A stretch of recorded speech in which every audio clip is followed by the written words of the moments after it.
Hello everybody, welcome again to the FurryArtschool group study.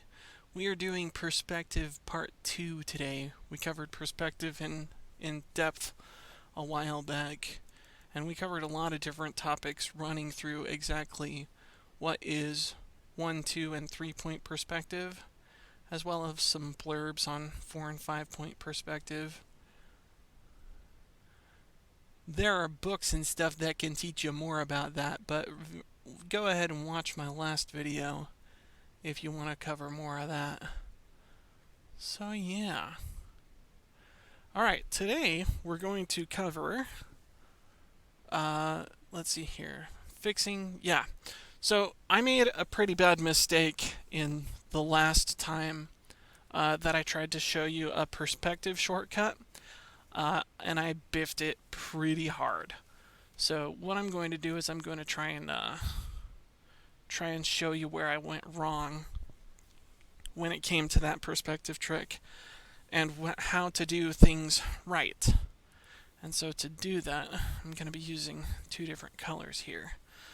But basically the idea went, you're drawing out a thumbnail and you want good 2 or 3-point perspective. The easy thing that you can do is make converging lines by spacing things evenly. So I'm going to space longer ones about here, and I want them to be like about the same space away. If I wanted to be like super strict about this, I'd use a ruler, and that would get me perfect perspective. But for this, I'm going to use just some small stuff. And I'm going to do it in two different ways. So moving this way, or rather, I should say, kind of in reference to last time, we move our north and south kind of way. I'm going to do that in red, and then our east and west kind of way, I'm going to run it in blue. And the important part that I screwed up last time is that I did not space things correctly on the second time around. So, shows you a little bit about me. Alright, so if we've got longer spaces, if these are all even, which they're not in the thumbnail here, but this can work for a quick and dirty drawing when you don't have a ruler necessarily. But as long as those are somewhat even, you're going to get the same effect. Lines converging in the distance effect. And I'm kind of using the shift key as my makeshift ruler here to kind of make sure that I get things straight. So that's going in one direction, and what you want to make sure is that the same happens in the opposite direction.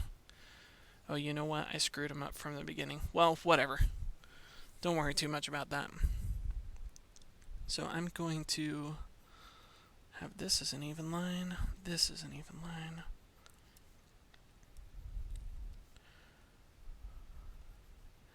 And again, if they were perfectly even lines,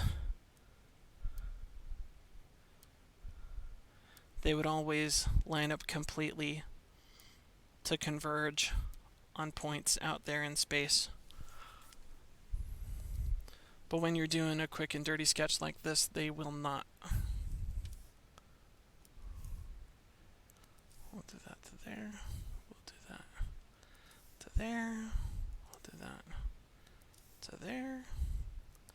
And we'll do that to there. And we'll make an imaginary one going off in that way. Alright, and so what we have here are two overlapping sets of lines now with no horizon line. This is another screw up. Alright, I am going to learn this trick for sure one of these days. You can look it up on YouTube. You can say it's perspective without using a whole bunch of lines on the paper, but this is the basic idea. You have a big even set of converging, you have a big even set of lines here that converge to a small even set of lines here, and the same in the opposite direction.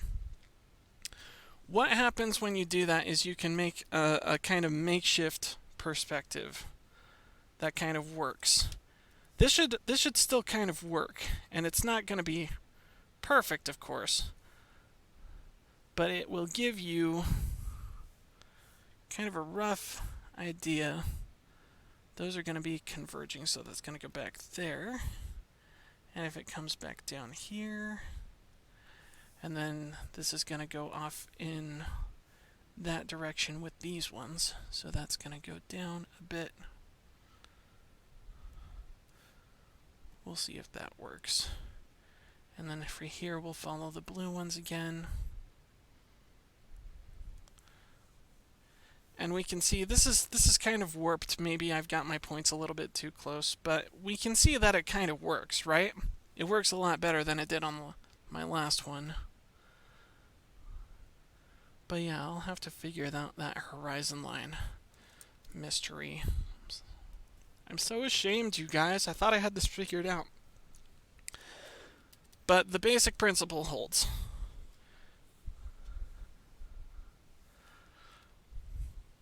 Alright. Converging lines off of one direction, converging lines off of another direction. You can get kind of a makeshift perspective that way.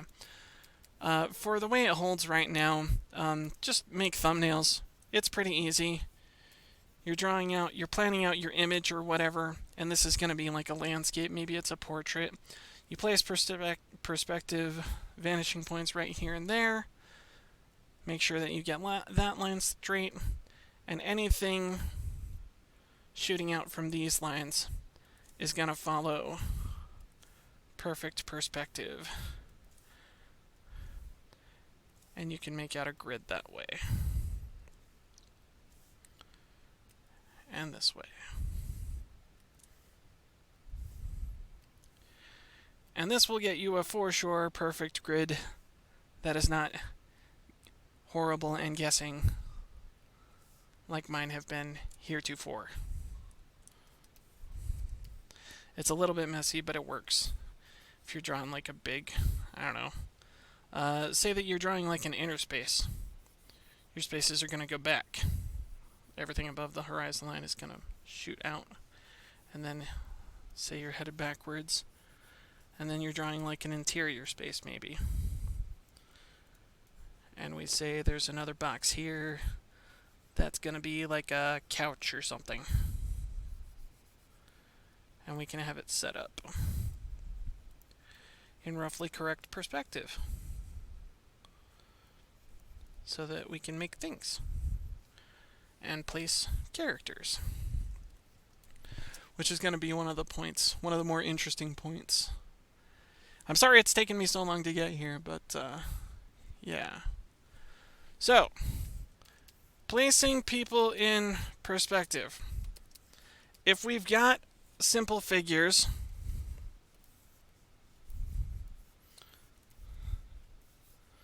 we've got a simple figure right here, and we've got a simple figure, let's say the same, right back here.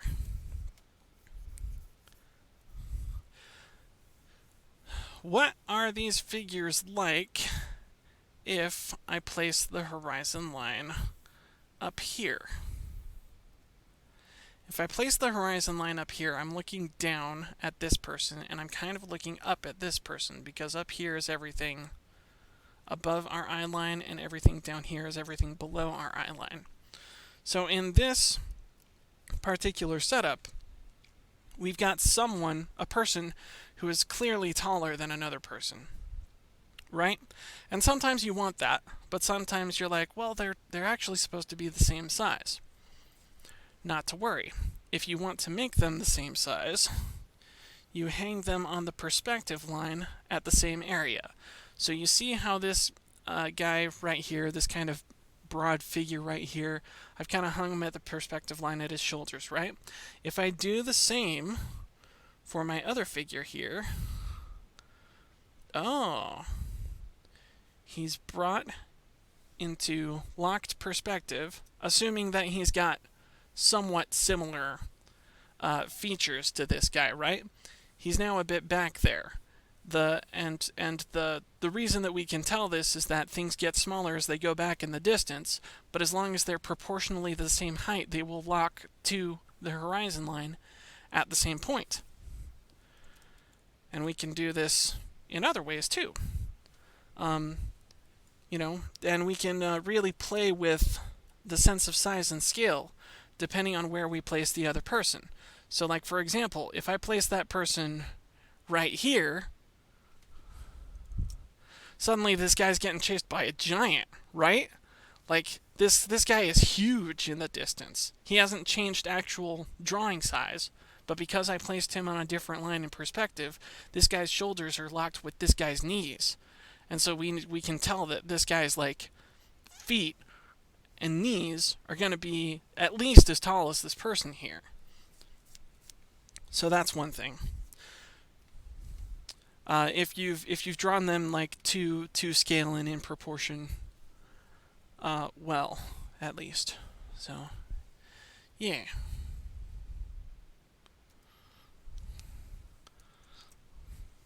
All right. Did that seem fairly straightforward? Oh, I didn't catch this message. All right.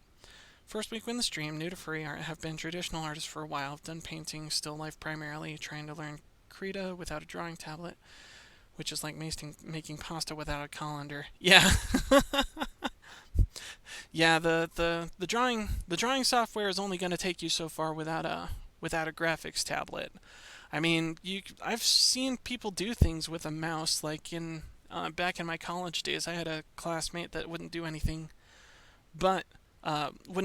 digital except with a mouse, and it confused all of us, the instructors and fellow students, so much. And they'd be like, we offer like the graphics tablets are free to check out from the library. Like, why are you not using proper digital tools? But he did stuff, and he was persistent, and he made comics, and he graduated the same way I did. So never picked up a graphics tablet. So it's possible. I don't advise it personally, but for some people that's the right way to go. But yeah, important concept to keep in mind is it's a great way to play with the scale of a person depending on where you place them on the horizon line. And of course, there will always be other clues that you need to offer for scale. For example, if I'm placing this guy as a giant in the background, right? It's going to be helpful to have other things to scale him by. We've got a person right here, and say that like he's about to get into like his fancy sports car or whatever to run from the giant here, and then we draw like another fancy sports car over here. And again, I'm not stay in perfect perspective here. You can actually conk out what a thing looks like, what a car looks like in perspective, line by line, if you really want. But this way we've got some relatively evenly sized things, right? So say that this is like the big old car. We're looking down at both cars, right? Because we're basically on a similar eye level as our guy right here. But this guy is normal size because he's next to a normal thing, a car, and this guy is clearly not normal size because that car is only coming up to his knees. And there can be other hints too. You can have like a building, and this is a sidewalk or something. And this is not perfect perspective, obviously, but like these are just some principles and how they can kind of work out. That is not how that's going to go at all. If I can stop being stupid for a minute. Get proper sleep, everyone. It will save your life. Say this guy's next to a building over here, and this guy's parked on a sidewalk because they're drunk or something. I don't know. Alright, but yeah, so if you want characters to remain slightly even, place them evenly along the perspective line. I can put another person here, and they're going to appear roughly normally because we're seeing them along basically the same spot. And if I had one in the far background, it would be the same. Guy standing back here, maybe.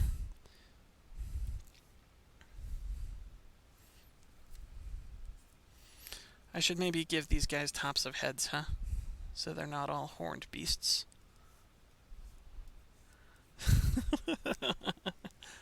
But yeah. So we've got the effect of 3 different people. These are the same guy. This guy is obviously huge because he's rivaling the size of a building. He's got a car next to him. He's probably going to be overlapping the car right there.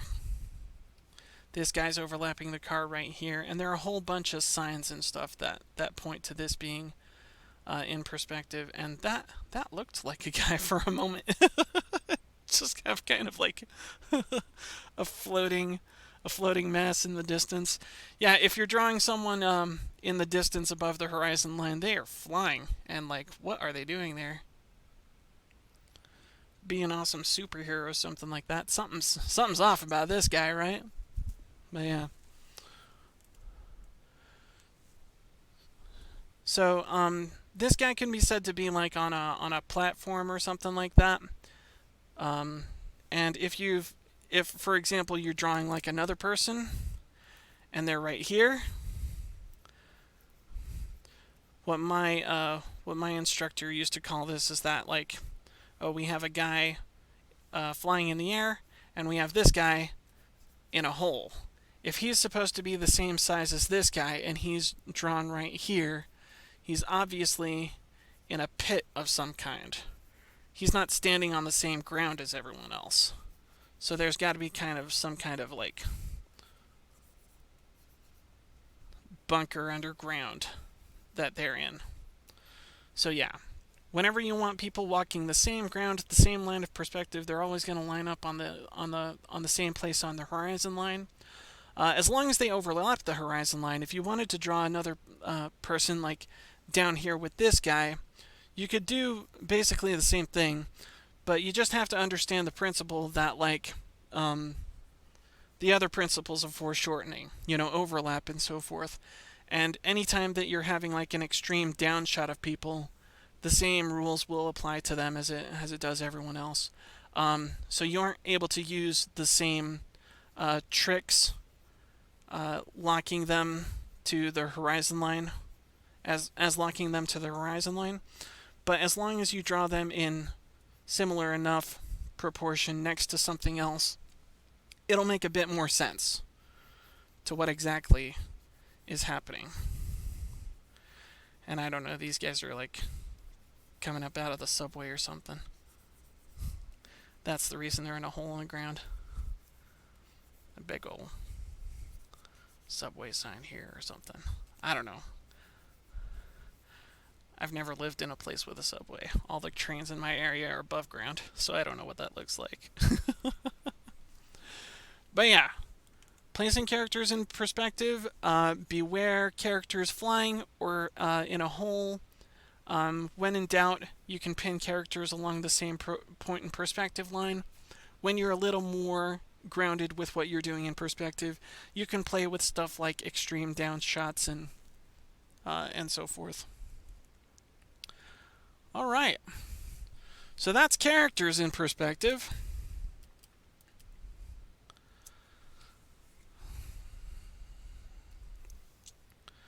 Let me kind of scale everything down here. Give us a little more space to work with. I'll just turn that off. And I will move these guys up here. Alright, so the next thing I want to cover is spacing things evenly in perspective. And this is gonna call back to geometry or whatever in high school. But whenever we've got a shape, whatever this shape is, as long as these angles are consistent, and they're not going to be here, but as long as these angles are consistent, we can draw a line diagonally from there to there and there to there. and we have bisected it. What do we do when we bisect something? We find its exact center. So its exact center is right here, and we can continually bisect things across, and we can develop neat little tricks when we find the center like that. So say that we wanted to space something out exactly the size of this square. What we would do is we could take a line from the top center to the side center and draw a line through those, and continue the line from the bottom out this way. That didn't do it. Why didn't that do it? Because I chose the wrong space. Okay. Never mind, I told you the wrong space. Never mind. Rewind. Be kind, rewind. Okay. So presuming we carry that bottom length out there, what we want to do actually, if we want to space something the exact same size as this, right? If we don't want to take another ruler out and measure this exact line, and that wouldn't work in perspective anyway because things get shorter, but we can still use principles of logic to tell us where to place this thing. So the place where to start is this upper corner right here. And this can work from any of the corner spaces, but the idea is that the line has to pass through one of the corner spaces and one of the midline spaces, and then the very bottom point right here. And then where we've gone from here to here to here, we can lift that up in perspective. And we've got a shape that will be more or less exactly the same size as the one that we've got here. Why do we have that? Well, because our center point is here, right? From here to here is 1. From here to here is 2. So we've moved our center from 1 to 2. And that effectively doubles the space when we bisect it from this corner to this corner, right? I've either got two shapes that are exactly the same size, or I've got the same shape that has been doubled along one of its axes, so to speak. Left and right axes, let's say. Because then we can, and to kind of prove the logic to you, I can start from here, right? And if I go over here, our center line should be about here, right? Oh, bam, look at that. I'm not too terribly far off. But yeah. And same holds. If we wanted to space one square exactly one square apart from another square, we could do the same thing.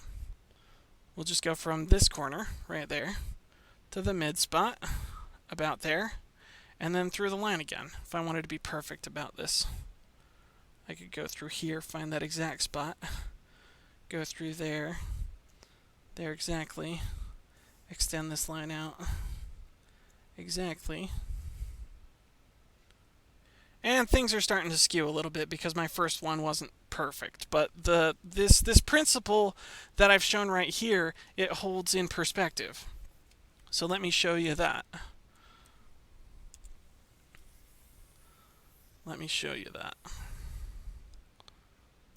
So we take this, I'm just kind of stuff it right there. Gonna put it right there. And I'm going to demonstrate. Okay. So we've got our line right here.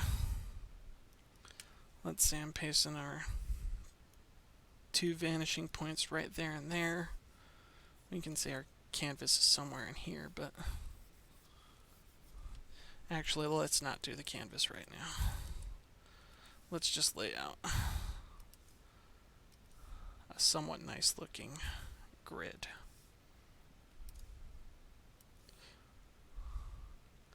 So I've got a box on the ground, right? Draw from corner to corner, corner to corner. We've bisected, so we can go straight through the center. If we find that vanishing point and go straight through the center, we've drawn a line in perspective from one side center to the other side center. Now these lines are going to be ever so slightly different lengths because they're in perspective. but the principle holds. Same from here, going through the center. We've found the center lines there, there, there, there, and the primary central point right there. If I wanted to lay out a tile pattern, I could go from this corner to the midpoint of this side, right there, midpoint, crossing through the midpoint to that side, and wherever we cross there is our clue to where we can draw another line back in perspective and get a square, another square or tile or whatever, in the exact same size, moving backwards in perspective. And I can do the same thing indefinitely. I could do it to this one, and since I've got the midline there, I'm going to go out here. It crossed right here, so I'm going to use this point. Draw it back here to the vanishing point. And so these squares will get ever smaller, ever tighter as they recede back to infinity, your horizon line here. But yeah. And again, it's not exact because I'm screwing things up again. How am I screwing things up again? Right. I'm not going through it exactly. So the point would be here. And then it would go back there. Yeah, maybe that looks a little bit better. So the more precise you are with these things, the more correct it'll end up looking in the long run. But yeah, so that holds. So we can, with that, kind of use this to space a box out here in perspective. I can use that right there. We can draw that up there. We can take this line back to the vanishing point, and we've gone across that. And if we kind of erase our doohickeys here, you never want to have too many lines left over when you're done with perspective. Like if you're drawing something, if you're making a final drawing, what you can do is you can drop this this layer's opacity down to 30% or something like that, put another layer over it, and then do your final drawing, which doesn't have to adhere strictly to all of the rules of perspective. But since you have your foundation based in perspective, it will be the correct size. Do I have any questions so far? Give me just a minute. Hi. Oh, good to hear. Okay. Okay, love you. Thank you for opening the door. It is so hot in here.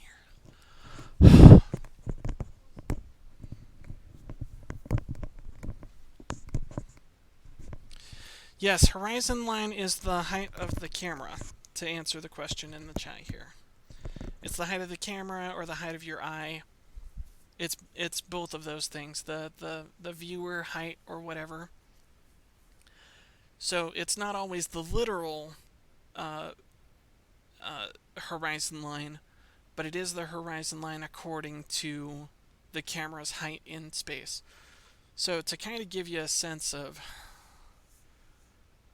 how would you manage perspective on a massive character, say Godzilla, when you have a very low or high relative position? Yeah, that's again a scale problem. So you need to know your subject's kind of scale, and when. So let's say, for example, yeah, let me go over that real quick because that's a good thing to cover. All right. So if we're looking at an up shot, or primarily an up shot, we can have a very low horizon line. Let's say that I wanted to extend this entire image up some so that we could have a large up shot of Godzilla or something like that. This looks about the size of like a comic book cover or something like that, right? Godzilla's going to adhere to the same perspective. So if we say that this is like a city building or something like that, Godzilla's going to rise up above that so many stories. right? But he's going to adhere to the same rules of perspective as everything else. So everything that's up here is going to be an underside shot of the character, and everything that's here is going to be a down. So, like, for example, let's say he's like stomping on some buildings or something right here. We got some big old reptile feet or whatever. Rawr.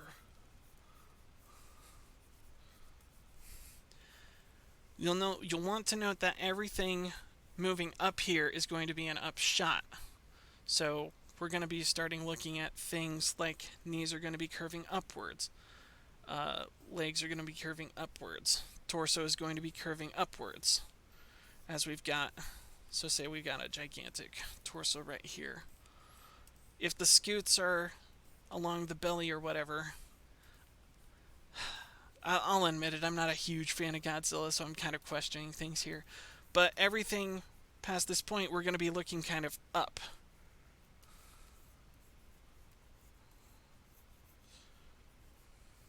So we're going to be seeing the underside of a lot of different things. Got a tail sweeping out this way, maybe. And maybe he's like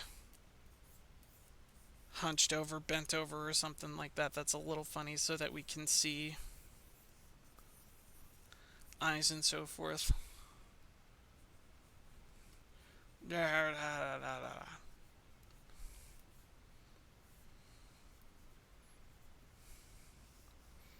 So, giant kaiju monster. We're going to be looking up at them, so anything that's horizontal on them and that kind of traces their midline, so to speak, we're going to be looking up at. We're going to be looking up at their knees. We're going to be looking up at the groin area.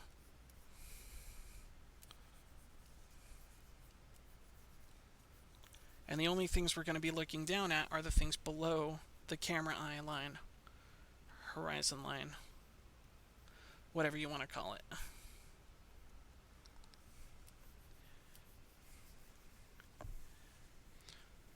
If you've got a low angle, so like typically from if he's not hunched over looking down specifically, you're going to be seeing the underline of his jaw.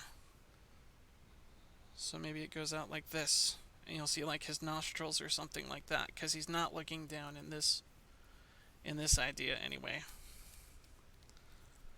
But yeah, so if he's not contorted specifically looking down or something like that, you're going to be seeing the underside.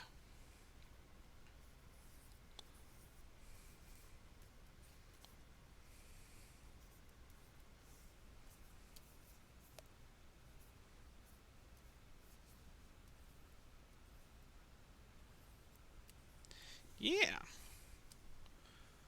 Okay, cool. Does that kind of answer your question?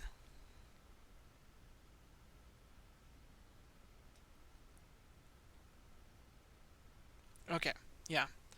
Just, you have to remember the logic. So you have to be familiar with the form.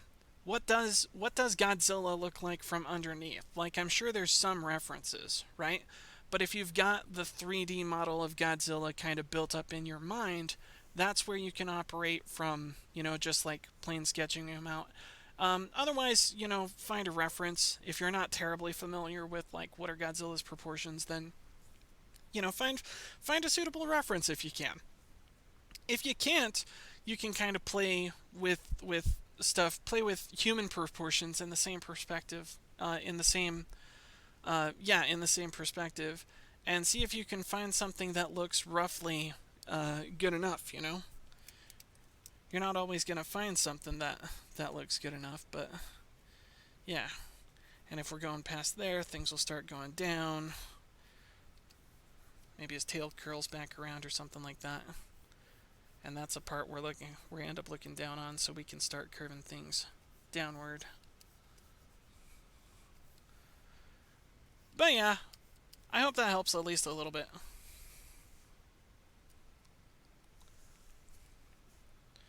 Cool. All right. Let's see here. spacing things, scaling things. Yeah, if you're trying to make something like twice as big or something like that, the same trick that I used here works the same way, right? But we just have to use it from a different line. So like if I take everything that I've made here, everything here is 3 times what this one is, right? And so if I did the same thing but moving up, for which I would cut across from, say, this line to this line and go up that way through there, we can see the same principles kind of emerge, right? And then we have something that, like, oh, if it was this big but it needs to be this big, if it needs to be 2 times as big, it comes out here. Logic, 3 times as big comes out here. Can do that same thing over again, same process over again. But yeah, that can be something that you can kind of help your brain to kind of scale something in perspective if you find something isn't the right size. And it's always useful to do this on like spare sheets of paper. Like try, like, if at all possible, this is just a general art tip.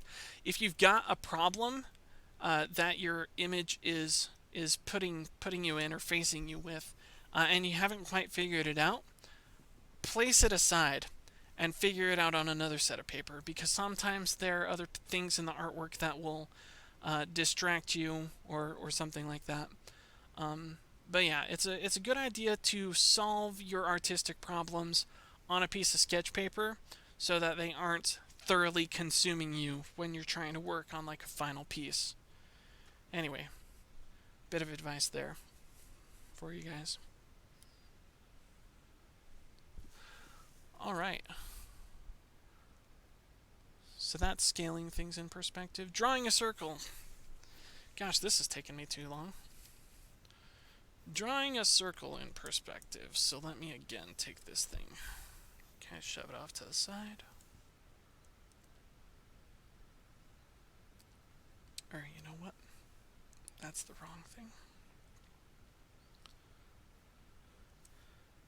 Gonna shove our little kaiju pick right up here.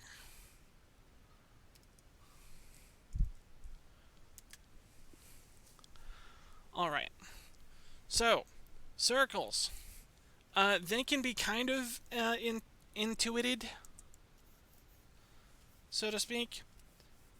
When you're drawing a perfect square, you're making sure that all of the lines are the exact same length.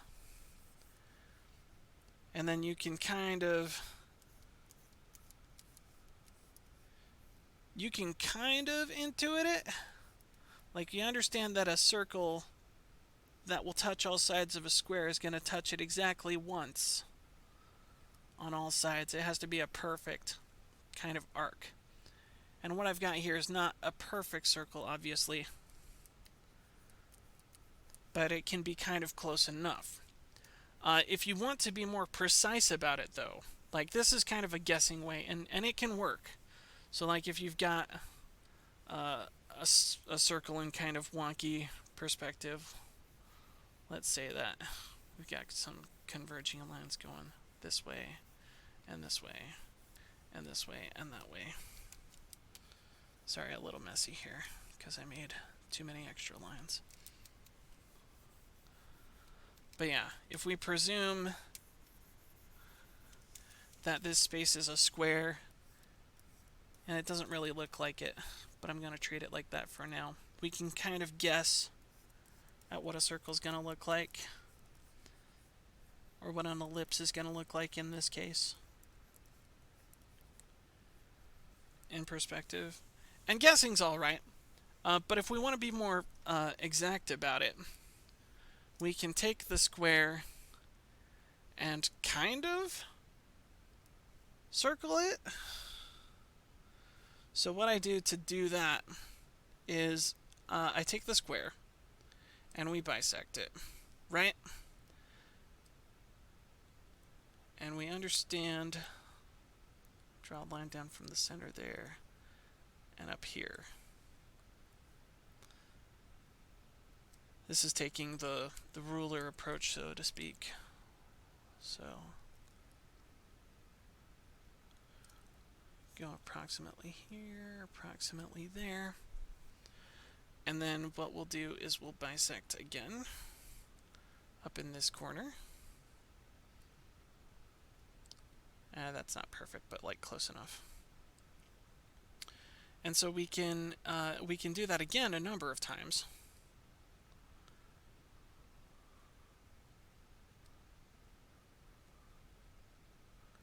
We can do it approximately here. And the circle, so rotating this line in perspective, like if we've bisected the square once, twice. So this is our first square, our first square big right here, our second square right here, our third square right here. We've bisected it 3 times. And the ratio of the circle is pi, right? So it's 3.14, infinite and ongoing. But the basic idea is once we've bisected this 3 times, the arc of the circle is going to pass approximately through this point right here. Actually, it's going to be a little bit shorter than that because I'm full of nonsense. But, we can do that and be a little bit more precise about where our circles are going. Other people choose to make a hexagon shape. That's another approach to doing this, to where we've got a square, right, and we want a circle. Then we're going to take all the points in the centers there, and from there we can make a square that touches all sides, right? But this is essentially doing the same thing what we were doing here, kind of bisecting it. So if we do that again,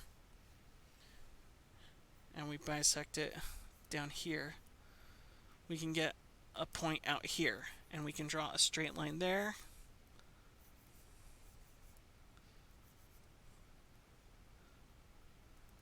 straight line there, and then do basically the same thing up here. Through here, straight line there, bisecting again. And a third time we get this point here, straight line there, and we've got a 1, 2, 3, 4, 5, 6, 7, 8 hexagon type of shape, right? And a hexagon is closer to a circle than a square is for sure. It's not exact, but you can break down the math further. And there are more examples of stuff that you can do like this online that can get you better and better circles, more and more refined. This bisecting method works perfectly well in perspective. We did it in flat right here. So if we do it in perspective,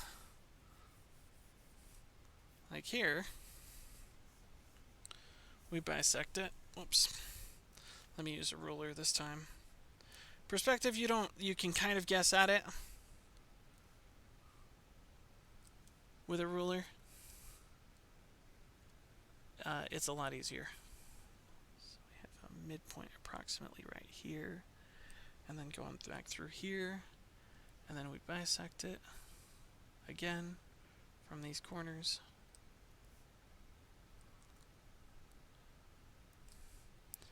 And we go again right through here, back in perspective, right through here, back in perspective, bisect again. And then we've got the point here and there, and so forth.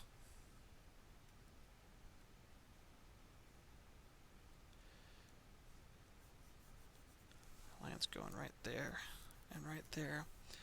And then we've got kind of an angular thing, but basically that gives you a better sense of like, okay, how does this arc bend in perspective? And that can give you a guideline that you can use to kind of futz out what the rest of the circle is going to look like.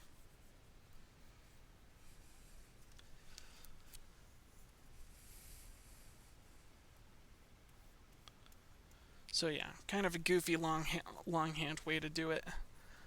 But I suggest going the kind of goofy longhand way at least a couple times first.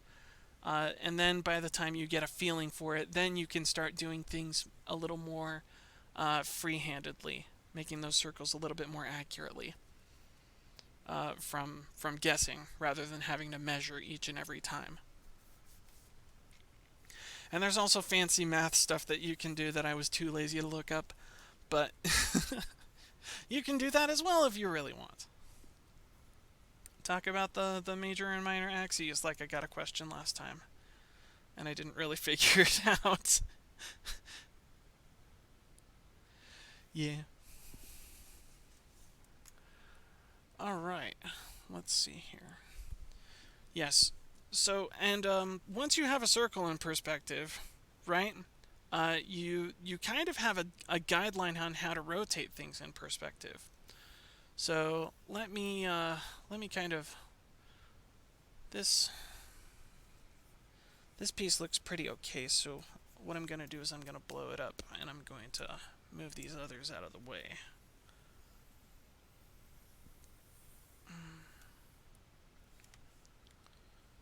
I'm going to take those,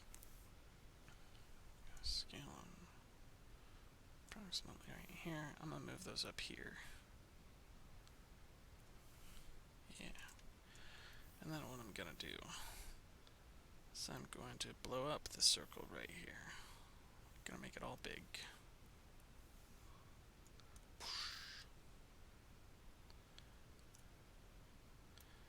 Okay.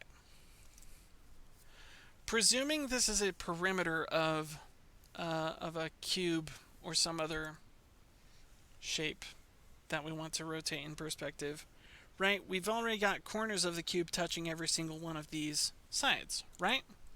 Excuse me. So we've got one here, one here, one here, and I'm being less than totally accurate about this.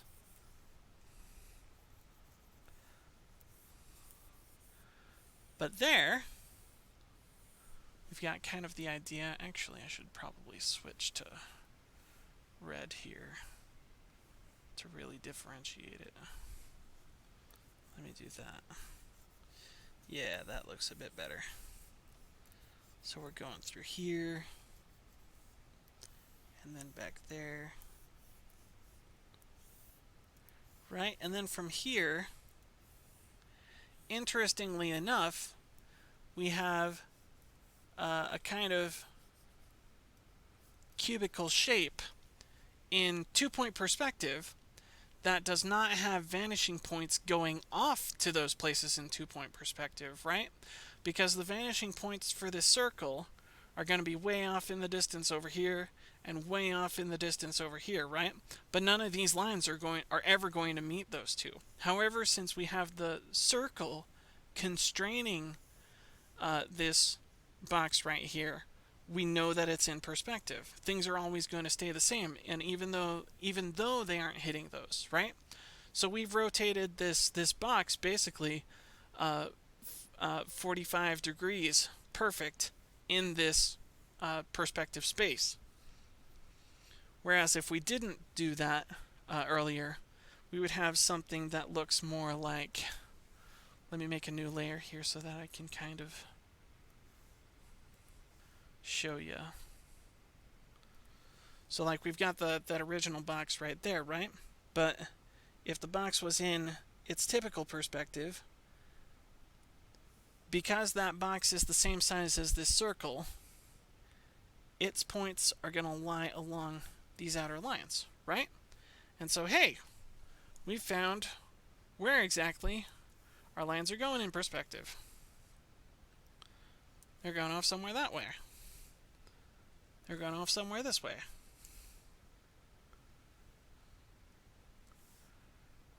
Right? And so we've got a box. I'm kind of guessing on the height here, so it's not going to be exactly the same here. And so we've got a box that adheres to those same rules of perspective. Going to be looking approximately, that's way off there, but approximately the same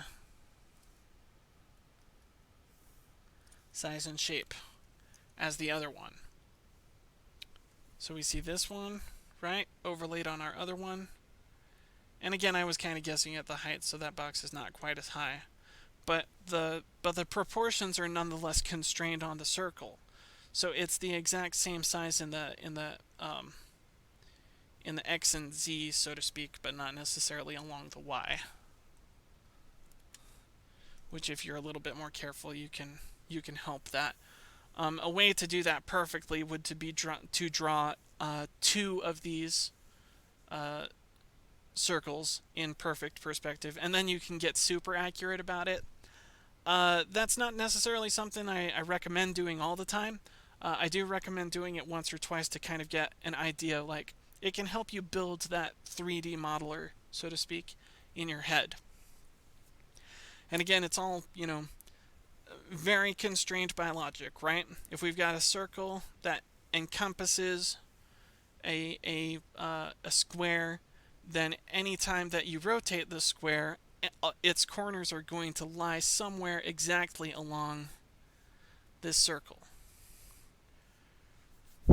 right? And presuming that you constrain those proportions to the outside of the circle, you're going to get that same shape every time. Hanging out with my partners, so I'll have to catch it on YouTube. That's okay. Thank you for coming by anyway, Shuibi.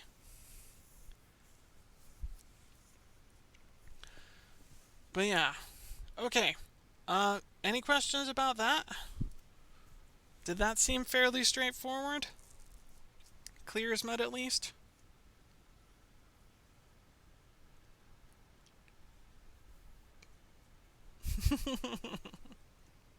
Okay, good. Again, this is a study group. I feel like I want to encourage everybody to participate as much as possible. I love all you guys. I'm not here to shame you if you get the answers wrong or anything like that. It's totally fine. But yeah. Okay. So that's rotating things in perspective. Or at least a primer on it anyways. Floor plans. Oh yeah.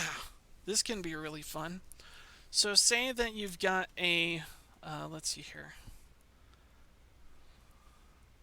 What am I going to do? I'm going to hide everything away and start on I'm going to do a new layer. Haha. There's too much crap involved, so I'm going to start anew. Alright. So it's entirely plausible to draw out a 2D floor plan of like a room, right? And say that you want a door here.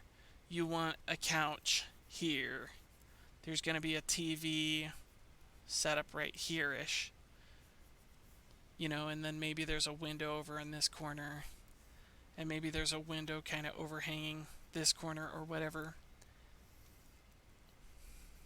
It's totally appropriate to lay out a kind of floor plan in 2 dimensions and project that into a perspective area, so to speak. So let's say that the couch looks kind of like this. There's kind of some overhang right there, maybe. And then maybe there's a side table. And maybe there's something else on the floor. I don't know. It's a game system. It's hooked up to this thing. I'm old, so it has a CD tray. You can put anything you want, like, and maybe there's like a wastebasket in here and there's some like stuff that's been missed or whatever. You can take all of this and kind of lay it out in any point perspective that you really like.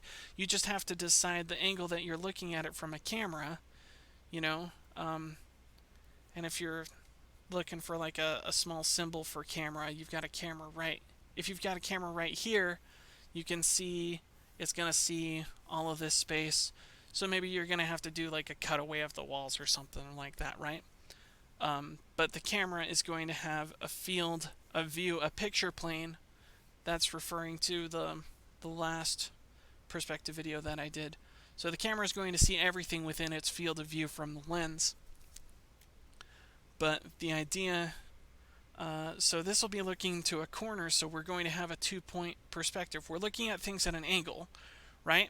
So this isn't going to be a very good 1-point perspective drawing, because we're not going to have a whole lot of things leading off into 1-point perspective in a distance. We're going to have our easts and west going out to vanishing points this way and that way, and this way and that way, right? We have our north and south, or our east and west, or however you want to put it, the cardinal directions. I explain it better in the last video. But laying it out in perspective from this shot, we're going to see a corner, and we're going to see another part of the room.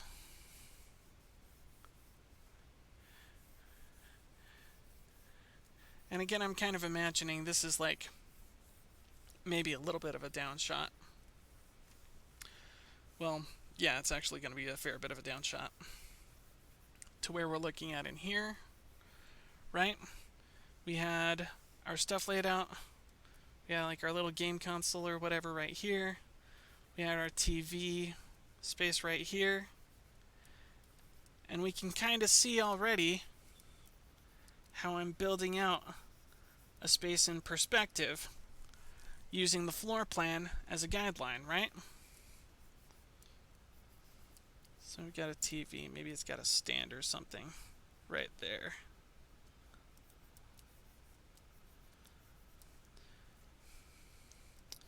Maybe this isn't just a box, maybe it's got shelves of some sort, and those shelves will follow the exact same rules of perspective. They'll go back.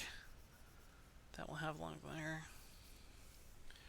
And then our couch is going to come up. Our couch kind of overlap the TV on either side, so like it's going to come back there. So like if I'm drawing a line, this is what I'm doing. If I'm drawing a line out here and seeing that it misses the couch right there, I can get a better sense like, okay, this is up against the wall. It maybe comes out this far. Its back maybe comes out this far. I draw it straight up. There's going to be that same movement back. The couch is going to have arms that come back in this way. And since it's a couch, things are going to be all rounded and kind of cushy looking. And we're not necessarily going to be able to see the arm from the other side because we're looking at it at such kind of a weird angle. But this thing has cushions that kind of jet out. They're going to go back there. They might be a little overlapped by everything. But you can see how this kind of works out. We've got this door, comes down. Its top line is going to be about... Again, this is not necessarily the best laid out thing, but like, it's got a door, and then we've got the idea for a window, which we're not necessarily going to see in the picture, right? We're just laying stuff out to kind of get an idea of what a space looks like. And maybe we've got a window here. Everything's going to come out here. The ceiling area, we might be able to see the ceiling from a few bits, and maybe it's got a light fixture of some sort hanging up here. There's going to be all sorts of stuff. You need power outlets. We said there was going to be like a wastebasket or something right here, right? And then just a whole bunch of like trash laid out all over the floor. Or something or other. Use your imagination. I love you guys. You come up with something amazing. Power outlets are going to follow perspective. This is going to follow perspective. That's going to follow perspective. And we've got kind of an idea of what a room is going to look like, right? Because we drew out a floor plan and we could kind of logic everything out into a space. And then things are definitely distorted in this space, but we have at least a beginning, right? This is another idea that we can yet refine again and again. And if I wanted multiple camera perspectives in this room, I kind of take this icon of the camera and I think of it, well, what would things look like if I looked at it from this upper corner? And again, you can do another another basic sketch, say. So this is the corner of the room we're looking out into, right? Again, our couch is going to come up this way, go out this way. Things are very distorted because I'm moving very quickly here. But the ideas still hold. I'll be looking out here. This will have a window going out this way. That would go along more that way. This couch is starting to look really funny.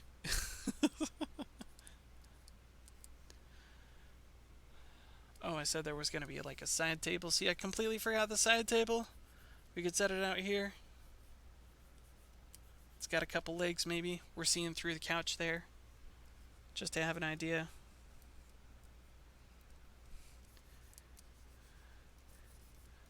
And then our door kind of goes there. This is really wonky looking, but we can kind of get an idea, right?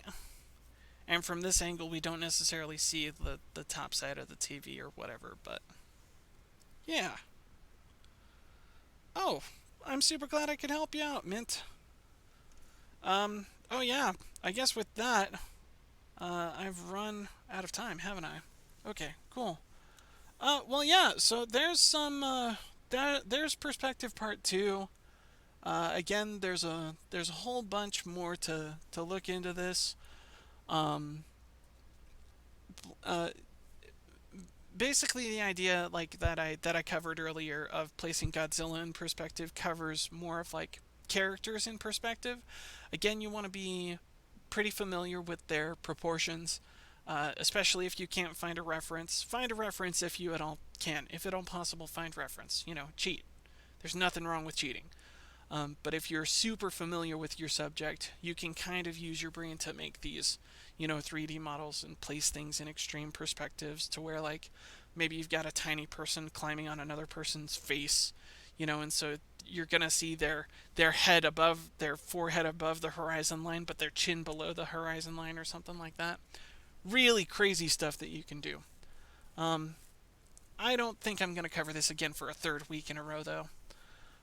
So yeah, before I go, what would you like to see? Is there anything in particular you'd like to see next week?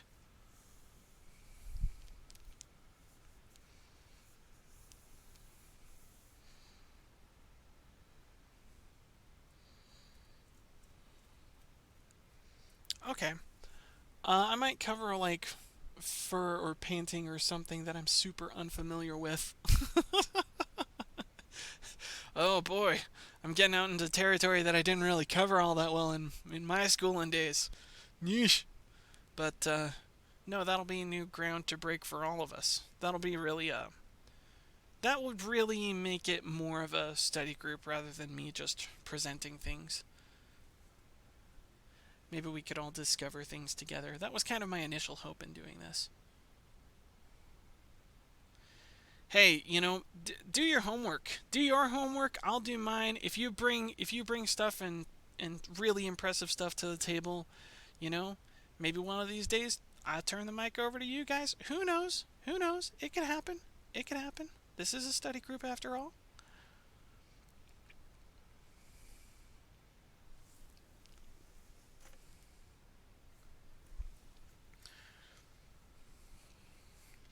Well, with that, I'm going to say goodbye to our lovely YouTube viewers. I'm going to stop the stream. Feel free to hang out, you guys, afterwards.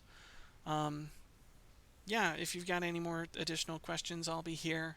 But yeah, I'm going to end the stream for now. If you found this useful on YouTube, please drop a like and subscribe. I love helping people with art problems. Join the Furry Discord, FurryArtschool Discord. The FurryArtschool subreddit Discord. Weird enough as that name is. Yeah, seek us out. Find us. I love talking with people, and I love teaching them how to draw stuff. Alright, peace out. Recording over.